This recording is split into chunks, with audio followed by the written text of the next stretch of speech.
놀라운 일이 벌어졌습니다. 미국 LA 경찰서에서 도넛 대신 김밥을 먹기 시작했기 때문입니다. 처음엔 생소하고 낯설었던 한국 음식. 하지만 단 한 줄의 김밥이 경찰관들의 식습관은 물론 팀워크와 조직 문화까지 바꿔버렸습니다. 그 중심엔 한 미국 셰프와 한인 할머니의 놀라운 만남이 있었는데요. 이 놀라운 이야기 지금 시작하겠습니다. 딱 1초만 좋아요와 구독 꼭 부탁드립니다. 안녕하세요. 저는 미국 LA 경찰서 식당에서 근무 중인 영양사이자 셰프 케이트 밀러입니다. 평범한 미국인 요리사였던 제가 어떻게 김밥이라는 음식 하나로 경찰서의 식문화를 완전히 바꾸게 되었는지 그 이야기를 지금부터 들려드릴게요. 제 하루는 늘 똑같았어요. 아침 5시 30분. 아직 어둑어둑한 새벽녘에 출근해 가장 먼저 주방 불을 켭니다. 텅 빈 경찰서 식당에 도착하면 형광등이 하나둘 깜빡이며 켜지고 커피 머신을 돌리는 소리만이 정적을 깨죠. 반죽을 꺼내고 계란을 깨고 소시지를 굽습니다. 식당 냉장고에는 전날 밤 준비해둔 도넛 반죽이 가지런히 놓여있고 커피 머신에서는 진한 아메리카노 향이 퍼져나가기 시작합니다. 저는 매일 아침 창문 너머로 떠오르는 태양을 보며 주방 일을 시작합니다. 여름이면 이미 동이 트기 시작했고 겨울이면 아직 어두컴컴한 창밖을 보며 하루를 시작하죠. LA의 하늘은 늘 맑고 투명했어요. 그것이 제가 이 도시를 사랑하는 이유 중 하나였습니다. 케이트, 오늘도 블루베리 도넛 잊지 않았지? 리처드 서장님의 농담 섞인 목소리가 들려옵니다. 매일 아침 6시 30분, 첫 출근하는 서장님은 항상 같은 질문을 던지시죠. 리처드 서장님은 50대 중반의 백인 남성으로 수염이 희끗희끗하고 배가 약간 나온 체형이셨어요. 20년 넘게 경찰서에서 근무하셨고 도넛에 대한 애정만큼은 신참 경찰관들도 따라올 수 없을 정도였죠. 저는 늘 같은 미소로 대답했어요. 물론이죠, 서장님. 특별히 한 박스 더 준비해놨어요. 리처드 서장님은 만족스러운 미소를 짓고 도넛 한 개를 집어들며 고개를 끄덕이십니다. 블루베리 도넛 위에 뿌려진 하얀 설탕가루가 서장님의 검은 제복에 살짝 묻었지만 그는 전혀 신경 쓰지 않으셨어요. 그리고 커피 한 잔을 들고 사무실로 향하시죠. 이런 일상이 3년째 반복되고 있었어요. 아침 7시가 되면 경찰관들이 하나둘씩 출근하기 시작합니다. 밤 근무를 마친 경찰관들은 피곤한 표정으로 커피를 마시며 퇴근 준비를 했고 아침 근무를 시작하는 경찰관들은 활기찬 목소리로 서로 아침 인사를 나눴죠. 저는 그 모습을 지켜보며 빵을 구웠습니다. 그런데 매일 바뀌지 않는 이 메뉴들이 저에겐 점점 숨이 막히는 틀이 되어가고 있었습니다. 경찰관들은 늘 바빴고 지쳐 있었어요. 위험한 현장에 뛰어들고 밤샘 근무를 하고 때로는 총격전까지 벌이는 사람들이 먹는 건 도넛, 피자, 버거, 그리고 또 도넛이었죠. 그나마 가장 신선한 게 커피였어요. 저는 컬리너리 아트스쿨을 우수한 성적으로 졸업했습니다. 파리의 유명 레스토랑에서 인턴십도 경험했고 건강한 식단과 영양 균형에 대한 공부도 꾸준히 해왔어요. 하지만 LA 경찰서 식당에서는 그런 지식을 활용할 기회가 전혀 없었습니다. 단지 오랜 전통이라는 이유로 고칼로리의 영양 균형은 전혀 고려되지 않은 메뉴들이 반복되고 있었어요.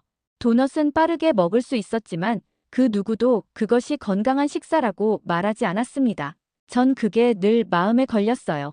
현장에 나가 범죄와 맞서고 화재나 사고 현장을 지키는 사람들이 왜 이렇게 불균형한 식사를 반복해야 하는지 이해할 수 없었죠. 케이트, 오늘 점심은 뭐야? 마이크 경관이 들어오며 물었어요. 마이크는 30대 초반의 건장한 체격의 경관으로 항상 장난기 가득한 미소를 지니고 있었습니다. 그의 짙은 갈색 머리카락은 항상 깔끔하게 정돈되어 있었죠. 오늘은 치킨 샌드위치에 감자튀김이에요. 제가 대답했죠. 또, 지난주에도 먹었잖아. 마이크는 불만스러운 표정을 지었지만 곧 어깨를 으쓱하고 자리에 앉았어요. 어차피 빨리 먹고 나가야 하니까 상관없지.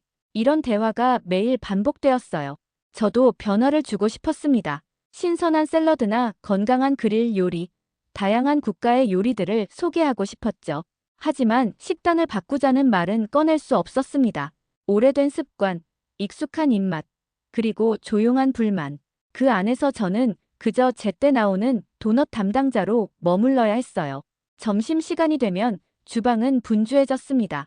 뜨거운 기름 속에서 튀겨지는 감자의 향기와 그릴에서 구워지는 고기 냄새가 주방을 가득 채웠죠. 저는 쉴 새 없이 주문을 받고 요리를 만들고 음식을 내어줍니다. 간혹 특별한 날에는 파스타나 스테이크 같은 메뉴를 선보이기도 했지만 대부분은 햄버거, 핫도그, 피자 같은 패스트푸드였어요. 케이트, 이 햄버거 정말 맛있어. 제니퍼 경관이 칭찬했습니다. 제니퍼는 20대 후반의 백인 여성 경관으로 짧은 금발 머리가 트레이드마크였어요. 제가 만든 음식을 가장 좋아하는 경관 중 한 명이었죠. 고마워요, 제니퍼. 저는 미소 지었습니다. 비록 햄버거지만 저는 항상 최선을 다해 만들었으니까요. 하지만 내심 이런 음식 말고 더 건강하고 맛있는 것을 만들어주고 싶다는 생각을 떨칠 수 없었습니다. 그러던 어느 날 친구 사라의 생일을 맞아 LA 코리아타운에 가게 되었습니다. 사라는 아시안 음식에 관심이 많은 친구였죠. 키가 크고 통통한 체형에 항상 밝은 미소를 지닌 사라는 다양한 문화와 음식에 대한 호기심이 많았어요. 사실 처음엔 저는 그저 평범한 아시아 음식점 정도로만 생각했어요. 코리아타운은 LA 다운타운 근처에 위치한 작은 지역이었습니다. 한글로 된 간판들과 색색의 네온 사인들이 거리를 화려하게 수놓고 있었죠. 거리를 걷다 보니 다양한 음식 냄새가 코를 자극했어요. 매콤한 향신료의 냄새, 구운 고기 향, 그리고 낯설지만 식욕을 돋구는 여러 냄새들이 공기 중에 섞여 있었습니다. 여기 음식 정말 맛있어, 케이트. 특히 김밥이라는 거 한 번도 안 먹어봤지? 사라가 물었어요. 그녀의 눈은 기대감으로 반짝였습니다. 김밥, 그게 뭐야? 제가 궁금해했죠. 일종의 한국식 롤이야. 근데 초밥이랑은 완전 달라. 한번 맛보면 알게 될 거야. 저는 초밥을 좋아했기 때문에 한국식 롤이라는 말에 약간의 호기심이 생겼습니다. 하지만 크게 기대하지는 않았어요. 어차피 또 다른 종류의 쌀 요리겠지라고 생각했으니까요. 조용한 골목 안 작은 식당에 앉아 메뉴판을 보니 정말 처음 보는 음식들 투성이었어요. 불고기, 비빔밥, 떡볶이, 생소한 이름들이 나열되어 있었습니다. 사라가 추천한 김밥을 주문했어요. 기다리는 동안 주변을 둘러보니 한국인들로 보이는 손님들이 대부분이었어요. 그들은 김밥을 손으로 집어 한 입씩 먹고 있었죠. 이곳은 한국인들이 많이 찾는 진짜 로컬 맛집이야. 사라가 말했어요. 관광객들은 잘 모르는 곳이지. 얼마 후 접시에 돌돌 말린 음식이 나왔어요. 하얀 밥, 검은 김, 노란 단무지, 주황색 당근, 분홍빛 햄, 노란 계란, 초록 오이. 그 모든 게 말려서 예쁘게 썰린 상태로 나왔습니다. 음식의 단면을 보니 마치 작은 예술 작품 같았어요. 색색의 재료들이 조화롭게 배치되어 있었죠. 이게 김밥이라고? 낯설었어요. 처음 보는 모양이었고 솔직히 말하자면 먹기 전까지 반신반의했어요. 맛은 어떨까? 하는 의구심이 들었지만 사라의 권유에 한 조각을 집어들었습니다. 그런데 한 입 베어 무는 순간 그 자리에서 멍해졌습니다. 고소한 참기름 향이 코끝을 자극했고 짭짤한 햄과 단무지, 달큰한 밥, 아삭한 채소의 식감이 믿기 어려울 정도로 조화롭게 어우러졌어요. 이건 그냥 밥을 말아놓은 음식이 아니었습니다. 한 줄 안에 완벽한 구성, 균형, 배려가 담겨 있었죠. 맛있지? 사라가 웃으며 물었어요. 그녀의 얼굴에는 내가 뭘 했어 하는 표정이 역력했습니다. 입안에 번지는 감칠맛에 저도 모르게 말했습니다. 이건 내가 알던 롤이 아니야. 완전히 다른 거야. 어떻게 이렇게 여러 가지 맛이 한 입에 다 들어갈 수 있지? 김밥은 초밥과도 달랐고 샌드위치와도 달랐습니다. 그건 그 자체로 하나의 완성된 이야기 같았어요. 한 입 먹을 때마다 다른 맛과 식감이 어우러지는 게 너무 신기했습니다. 초밥은 주로 생선이 주인공이지만 김밥은 여러 재료들이 조화를 이루며 주인공이 되었어요. 이거 어떻게 만드는 거야? 저는 김밥을 하나 더 집어들며 물었어요. 요리사로서의 호기심이 불타오르기 시작했습니다. 김이라는 해초 위에 밥을 깔고 여러 가지 재료를 넣어서 말아. 참기름을 살짝 발라주는 게 포인트래. 사라가 대답했어요. 나도 한번 만들어 봤는데 생각보다 어렵지 않았어. 그날 이후 저는 김밥에 완전히 빠져들었습니다. 인터넷에 김밥을 검색하고 밤마다 유튜브로 레시피를 찾아 연습했죠. 김, 단무지, 우엉, 시금치, 당근, 햄, 계란. 재료들을 하나씩 사 모으며 제 주방 한켠은 점점 한국 식재료로 채워졌어요. LA에는 한국 마트가 여러 곳 있었기 때문에 식재료를 구하는 것은 어렵지 않았습니다. 처음에는 김 자체가 낯설었어요. 해초로 만든 얇은 종이 같은 것이 어떻게 음식이 될 수 있을까 싶었죠. 하지만 처음 김을 구웠을 때 나는 고소한 향에 매료되었습니다. 한 끼 식사 안에 이만큼의 영양과 조화를 담을 수 있다는 게 가능해. 이게 제가 한국 김밥을 보며 처음으로 놀란 부분이었습니다. 비타민, 단백질, 탄수화물이 모두 균형 있게 들어있는 완벽한 한 끼였어요. 밥을 짓고 재료를 썰고 김 위에 재료를 올리고 말아서 자르는 과정은 마치 명상과도 같았습니다. 한국 요리 블로그를 보며 독학했고 몇 번의 실패 끝에 드디어 맛있는 김밥을 만들 수 있게 되었어요. 특히 밥에 참기름과 소금을 섞는 과정, 그리고 김에 참기름을 바르는 과정이 맛의 결정적 차이를 만든다는 것을 알게 되었습니다. 하지만 문제는 경찰서 식당이었습니다. 저는 용기를 내어 제가 만든 김밥을 도시락으로 싸갔어요. 내가 만든 걸 스스로 먹어보고 싶었거든요. 휴게실에서 도시락을 열자 옆에 앉아있던 동료 톰이 이상한 표정을 지었습니다. 톰은 40대 중반의 살이 약간 찐 백인 남성으로 경찰서에서 오래 근무한 베테랑이었어요. 이상한 냄새 나는데 뭐야 이거 해초 같은 거 먹는 거야? 톰이 코를 찡그리며 말했어요. 그의 시선은 의심과 경계심으로 가득했습니다. 그 말에 저는 머쓱하게 웃으며 도시락을 덮었고 그 후로 다시는 경찰서에 김밥을 가져가지 않았습니다. 그날부터 제 김밥은 오직 내 방안, 나 혼자만의 음식이 되었어요. 직장에서는 여전히 도넛과 햄버거를 만들고 집에서는 김밥을 연구하는 이중 생활을 시작했습니다. 다시 평소처럼 도넛을 굽고 소시지를 데우며 하루를 보냈죠. 그러면서도 마음 한구석엔 늘 질문이 남았습니다. 내가 느낀 이 감동을 왜 다른 사람들과 나눌 수 없을까? 왜 그저 편견 때문에 이 멋진 음식을 숨겨야 할까? 김밥은 저에게 단순한 음식 이상의 의미가 되었습니다. 그것은 새로운 문화와의 만남이자 음식을 통한 소통의 가능성이었어요. LA는 다양한 문화가 공존하는 도시인데 왜 직장에서는 그 다양성을 누릴 수 없는지 의문이었습니다. 그렇게 몇 달이 지났습니다. 하루하루 그냥 흘러갔어요. 주방에서 느끼는 설렘은 점점 사라졌고 요리사였던 저는 점점 음식 배급자가 되어가고 있었습니다. 매일 아침 같은 도넛, 같은 커피, 같은 대화, 매일 점심 나오는 햄버거와 감자튀김, 변화는 없었어요. 그러던 어느 날 긴급 호출이 경찰서를 뒤흔들었습니다. LA 외곽에서 대형 산불이 발생한 거죠. 여름철 건조한 날씨와 갑작스러운 강풍이 겹치면서 불은 순식간에 번져나갔어요. 모든 경찰관과 소방관들이 현장에 투입되었고 저 역시 비상식량 지원을 위해 주방 차량을 타고 현장으로 향하게 되었어요. 주방 차량은 식품과 음료를 실은 큰 밴으로 비상 상황에서 현장 인력들에게 식사를 제공하기 위해 사용되었습니다. 저는 급하게 샌드위치와 물, 에너지바를 챙겼어요. 케이트, 지원 인력들 먹을 거 충분히 준비됐지? 리처드 서장님이 급하게 물었어요. 그의 얼굴은 긴장으로 굳어 있었습니다. 네, 서장님. 샌드위치 200개랑 물, 에너지바 준비했어요. 저는 대답했죠. 좋아. 우린 지금 바로 출발한다. 넌 30분 뒤에 출발해.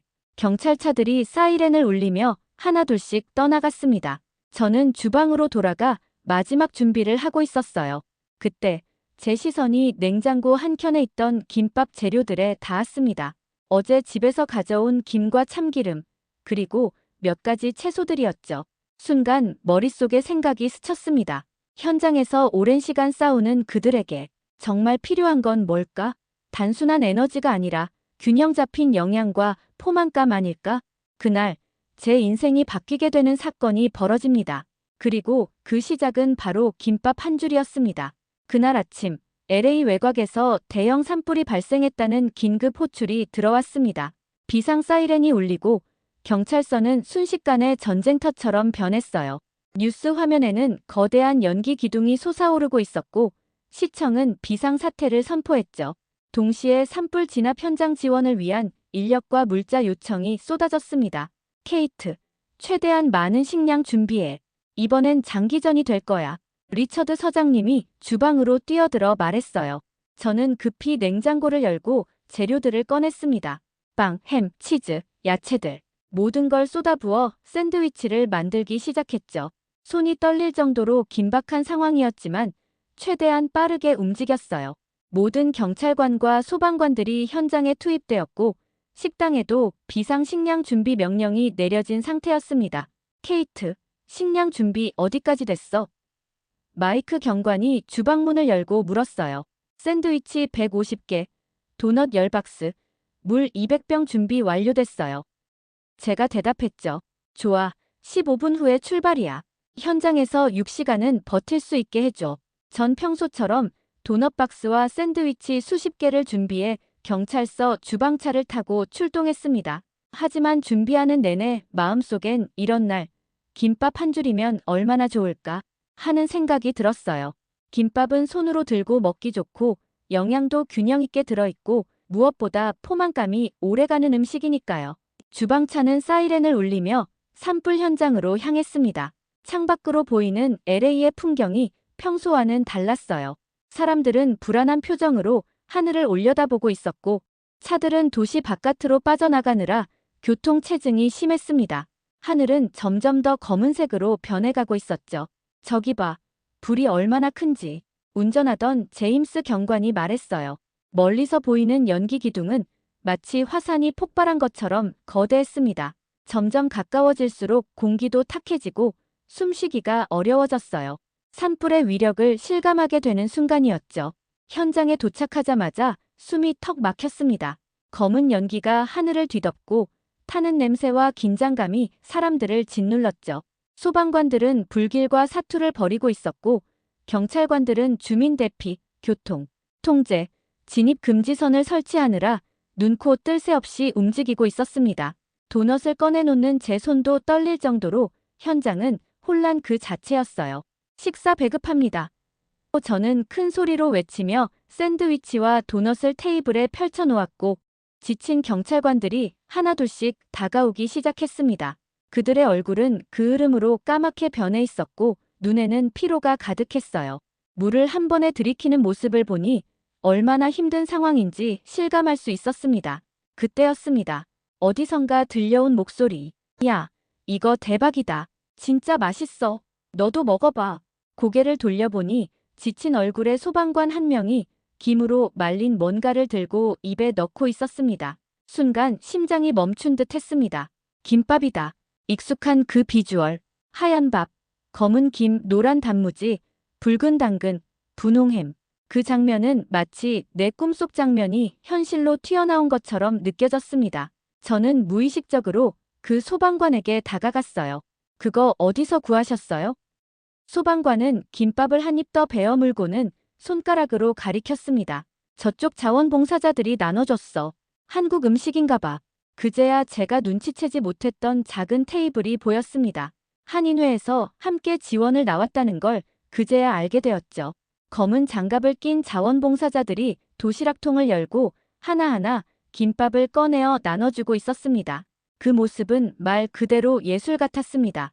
손님들이 줄을 서서 기다리고 있었고 김밥을 받은 사람들은 하나같이 만족스러운 표정을 짓고 있었어요. 이게 뭐죠? 제가 다가가 묻자 50대쯤 되어 보이는 한국인 여성이 따뜻한 미소로 대답했습니다. 김밥이요. 한국의 도시락이에요. 그녀는 웃으며 하나를 건넸습니다. 김밥은 예쁘게 도시락 용기에 담겨 있었고 그 옆에는 작은 젓가락도 함께 있었어요. 전 조심스레 한 입을 베어 물었습니다. 그리고 곧 입안 가득 퍼지는 참기름 향을 느꼈습니다. 짭조름한 햄, 고슬고슬한 밥, 아삭한 단무지와 오이, 촉촉한 계란의 부드러움. 순간 눈시울이 붉어졌습니다. 이건 단순히 음식이 아니었어요. 그 안엔 정성, 조화, 배려, 그리고 품위가 있었습니다. 이건 정말 내가 만들던 그 김밥과는 다르다. 제 안의 요리사 본능이 깨어났습니다. 내가 집에서 연습했던 김밥과는 차원이 달랐어요. 밥알 하나하나가 고슬고슬하게 분리되어 있으면서도 뭉쳐 있었고 간이 완벽하게 배어 있었습니다. 재료들도 모두 신선했고 무엇보다 조화로웠어요. 경찰관들도 몰려들기 시작했습니다. 이거 뭐야? 또 있어? 제니퍼 경관이 호기심 어린 눈으로 물었어요. 이거 도넛보다 훨씬 맛있는데? 마이크 경관이 이미 2개째 먹고 있었습니다. 휴대도 간편하고 한 손으로도 먹기 좋네. 톰 경관도 감탄하며 말했죠. 자원봉사자는 자랑스럽게 설명했죠. 김밥은 모든 영양소가 들어있어요. 탄수화물, 단백질, 채소까지 한 줄에 모두 담겼죠. 한국에선 야외 활동이나 소풍엔 반드시 김밥을 싸요. 그 말을 듣는 순간 전 머릿속으로 외쳤습니다. 바로 이거야. 이 음식이야말로 경찰관들에게 필요한 음식이야. 김밥은 단순한 음식이 아니었습니다. 그것은 해결책이었어요. 언제 어디서든 먹을 수 있고 포장도 간편하고 한 끼 식사로 충분한 영양을 담고 있는 완벽한 식사였죠. 그동안 경찰관들이 먹어온 도넛과 피자, 햄버거와는 비교할 수 없이 건강하고 실용적인 음식이었습니다. 저기, 혹시 이거 어떻게 만드는지 알려주실 수 있을까요? 제가 용기를 내어 물었어요. 자원봉사자는 잠시 의아한 표정을 짓더니 곧 밝게 웃으며 대답했습니다. 물론이죠. 하지만 지금은 바빠서요. 이건 제 명함이에요. 나중에 연락주세요. 직접 알려드릴게요. 윤정희, 그녀의 명함을 받아든 순간 제 인생의 새로운 장이 열리는 느낌이었습니다. 그날 저녁까지 현장에서 일하며 김밥의 인기를 직접 목격했어요. 저희가 준비한 샌드위치와 도넛도 먹혔지만 한인회의 김밥은 순식간에 동이 났습니다. 그리고 그 모습을 보며 제 마음속에는 결심이 자라나고 있었어요. 그날 밤 집에 돌아오자마자 저는 김밥 레시피, 김밥 역사를 검색하기 시작했습니다. 밤늦게까지 유튜브 영상을 보며 노트에 메모를 했어요. 김밥에 참기름은 꼭 들어가야 할까? 밥은 어떻게 고슬고슬하게 해야 할까? 채소는 생으로 썰까? 데쳐야 할까? 우엉은 어디서 사야 하지? 김밥의 기원부터 종류, 지역별 특징까지 모든 정보를 찾아보았습니다. 김밥이 일제강점기 때 시작되었다는 설, 조선시대 진상품인 곶감에서 유래되었다는 설 등 다양한 이론들도 읽어보았죠. 하지만 가장 중요한 건 바로 맛과 기술이었습니다. 밤을 새며 공부하고 다음 날엔 바로 장을 보러 갔습니다. 한인 마트에서 김, 단무지, 우엉, 참기름, 깨소금을 사며 점점 제 냉장고는 한국식 식재료로 바뀌어 갔습니다. 마트 직원들은 제가 매일같이 방문하자 금세 얼굴을 알아보기 시작했어요. 김밥 만드세요? 계산대에 있던 직원이 물었습니다. 네, 연습 중이에요. 제가 대답했죠. 이 김이 더 좋아요. 그리고 단무지는 이게 더 맛있어요. 그녀는 다른 제품을 추천해 주었습니다. 그 작은 조언이 너무나 감사했어요. 하지만 문제는 여전히 완성도였습니다. 직접 말아보니 밥은 퍼지고 속재료는 뒤죽박죽 흘러내렸고 맛은 그날 현장에서 먹었던 그 깊은 맛과는 거리가 멀었습니다. 아무리 레시피를 따라해도 제 손에서 나오는 김밥은 뭔가 부족했어요. 그 맛은 왜 나지 않는 걸까? 열흘 넘게 시행착오를 거듭하며 결국 결론을 내렸습니다. 전문가에게 배워야 해. 그날 현장에서 김밥을 만들던 한인회를 수소문해 10여 통의 전화를 돌린 끝에 드디어 한 사람과 연결됐습니다. 윤정희 할머니. 코리아타운에서 김밥 가게를 운영하시며 한인회 자원봉사 활동도 오랫동안 해오신 분이었습니다. 김밥은 손맛이야. 직접 보고 만져보고 말아봐야 알 수 있어. 한번 와봐요.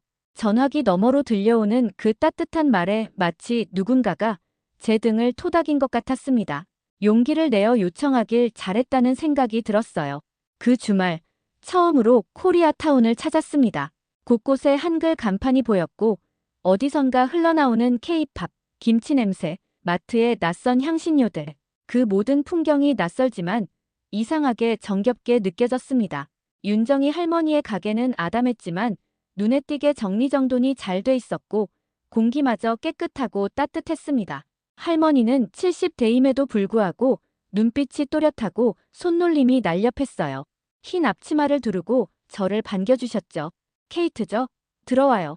오늘은 김밥의 모든 것을 알려줄 테니 눈 크게 뜨고 봐요. 그날 저는 할머니와 함께 하루 종일 김밥을 말았습니다.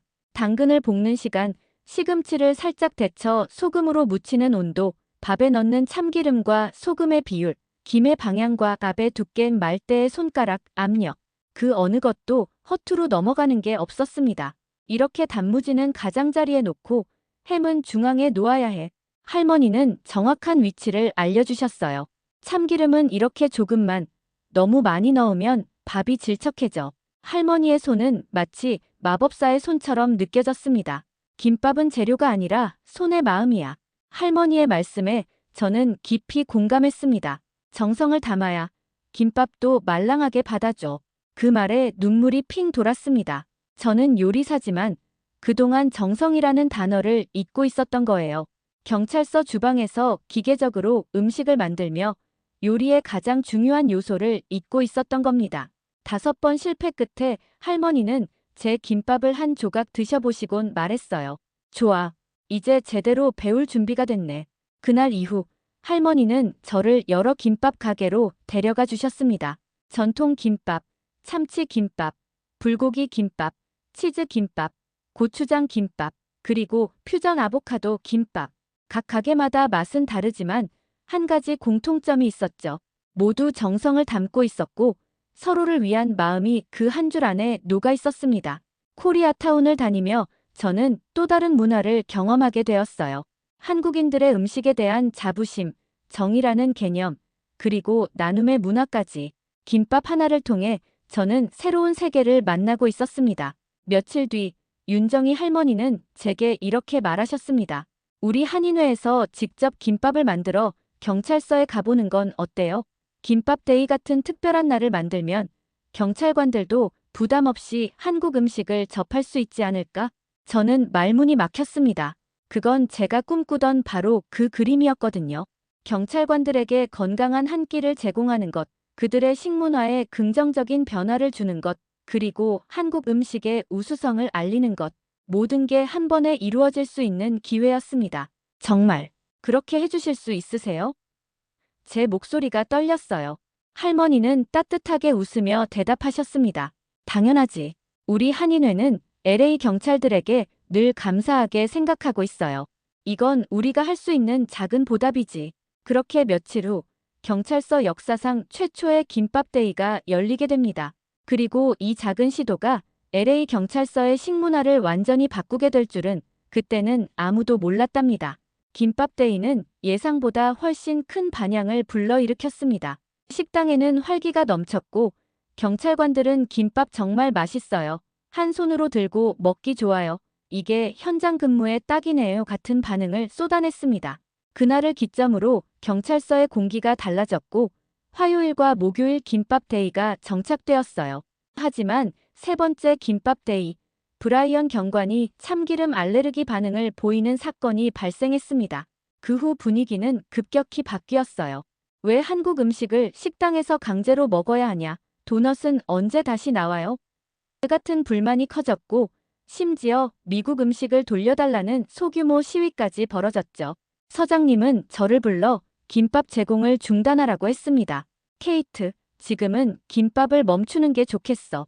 아무리 좋은 의도라도 모두가 받아들이지 않으면 갈등이 생겨. 며칠 후 뜻밖에도 닉 경관을 비롯한 여러 경찰관들이 찾아왔어요. 케이트, 사실 그 김밥, 우리한텐 진짜 소중한 음식이었어요. 그들은 김밥이 자신들의 건강과 가족관계에 가져온 긍정적 변화를 이야기했습니다.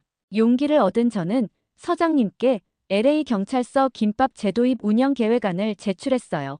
알레르기 대응책, 김밥 다양화, 김밥 교육의 날 행사 등 3가지 핵심 내용이었죠. 김밥은 그냥 음식이 아니에요.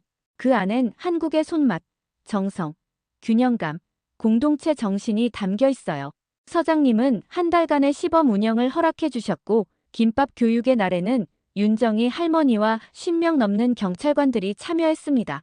경찰관들은 직접 김밥을 말아보며 순찰차 김밥, 특공대 김밥 같은 이름을 붙이고 서로 웃고 대화했어요. 왜 김밥은 둥글게 말아요?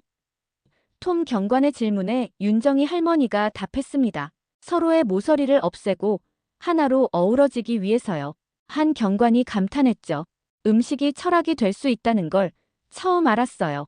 그 후 김밥은 알레르기 대응 라벨, 맞춤형 김밥 스테이션, 다양한 종류의 김밥 옵션으로 완전히 새롭게 태어났습니다. 식당에는 매일 김밥줄이 길게 이어졌고 한 달 후 설문 결과 경찰관 80%가 김밥을 유지하길 원했어요. LA 타임즈에는 한 줄의 김밥이 LA 경찰서 문화를 바꿨다라는 기사가 실렸습니다. 김밥은 그냥 음식이 아닌 문화와 철학, 한국의 정신으로 자리 잡았어요. 지금도 아침 5시 반이면 저는 주방에서 밥을 짓고 김을 자릅니다. 오늘 김밥은 뭐예요? 우리 딸이 학교 도시락으로 김밥 싸달래요. 이제 김밥은 경찰서를 넘어 경찰관들의 가정으로 퍼져나가고 있습니다. 이 작은 도시락 하나가 국경을 넘고 사람을 잇고 편견을 바꿨습니다. 그리고 그 중심에 한국인만이 만들 수 있는 정신이 있었던 겁니다. 이게 바로 김밥이고 이게 바로 한국입니다.